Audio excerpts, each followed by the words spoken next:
शिव चर्चा के एगो बहुत सुंदर भजन सुनावतनी। आप सभे सुने लोगिन, सुन के लाइक कमेंट सब्सक्राइब भी करे लोगिन, हमरा आकि भजन के ज़्यादा से ज़्यादा शेयर भी करे लोगिन।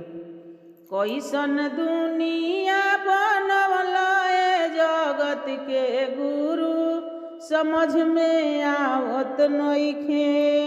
कैसन दुनिया बनवला ए जगत के गुरु, समझ में आवत नइखे।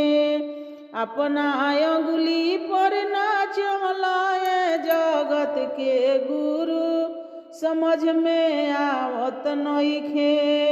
अपना अंगुली पर नाचवला ए जगत के गुरु, समझ में आवत नइखे। कैसन दुनिया बनवला ए जगत के गुरु, समझ में आवत नइखे।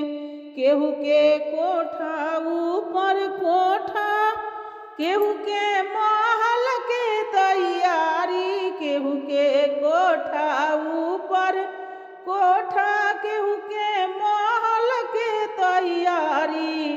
केहू के झोपड़ी ला तरसवला ए जगत के गुरु, समझ में आवत नइखे।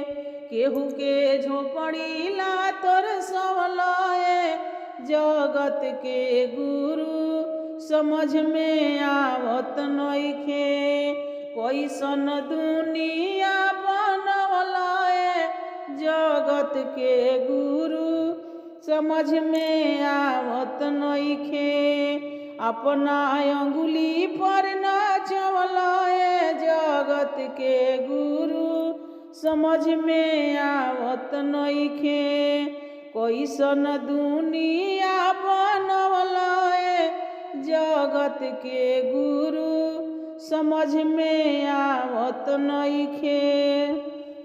केहू के बेटा पर बेटा, केहू के नतनी के तैयारी। केहू के बेटा पर बेटा, केहू के नतनी के तैयारी। केहू के बाझिन नाम धरैला ए जगत के गुरु, समझ में आवत नइखे। केहू के बाझिन नाम धरैला ए जगत के गुरु, समझ में आवत नइखे। कैसन दुनिया बनवला ए जगत के गुरु, समझ में आवत नइखे। अपना अंगुली पर नाचवला ए जगत के गुरु, समझ में आवत नइखे। केहू के गाड़ी ऊपर गाड़ी, केहू के चार चक्का के तैयारी। केहू के गाड़ी ऊपर गाड़ी, केहू के चार चक्का के तैयारी। केहू के गोड़ोला तरसवला ए जगत के गुरु, समझ में आवत नइखे। केहू के गोड़ोला तरसवला ए जगत के गुरु, समझ में आवत नइखे। कैसन दुनिया बनवला ए जगत के गुरु, समझ में आवत नइखे। कैसन दुनिया बनवला ए जगत के गुरु, समझ में आवत नइखे।